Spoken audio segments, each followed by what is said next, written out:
আমি যদি চাই ড্রাইভিং সিটে বসতে এবং সম্পর্কটিকে পরিচালিত করতে, তাহলে সেই সম্পর্ক কখনোই অ্যাক্সিডেন্ট করবে না, ভুল রাস্তায় যাবে না। Hello everyone, glow with Afroza পডকাস্টে আপনাদের সবাইকে জানাচ্ছি স্বাগত। আজকের বিষয় সম্পর্ক। সম্পর্ক টিকিয়ে রাখা কার দায়িত্ব? আমরা আসলে সব সময় অন্যের ঘাড়ে দোষ দিতে পছন্দ করি, কারণ ভুল তো কখনো আমরা করি না, দোষও আমরা করি না। সো সম্পর্ক টিকিয়ে রাখার দায়িত্ব অন্যের, এটা হচ্ছে আমাদের ধ্যান ধারণা।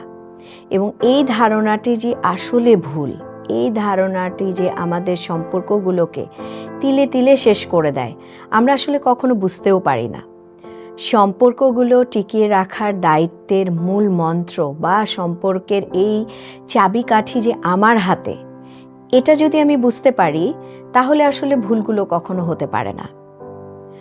আমি যদি চাই ড্রাইভিং সিটে বসতে এবং সম্পর্কটিকে পরিচালিত করতে, তাহলে সেই সম্পর্ক কখনোই অ্যাক্সিডেন্ট করবে না, ভুল রাস্তায় যাবে না।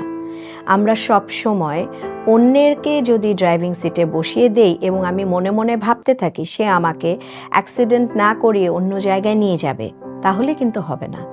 সো আজ থেকে আপনি ড্রাইভিং সিটে বসে পড়ুন, সম্পর্কটিকে নিয়ে সামনে এগিয়ে যান এবং দায়িত্ব আপনার হাতে।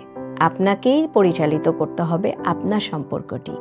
যত্নের সঙ্গে রাখুন নিজের সম্পর্কটি। ভালো থাকুন, সাবস্ক্রাইব করুন, লাইক দিন এবং শেয়ার করুন।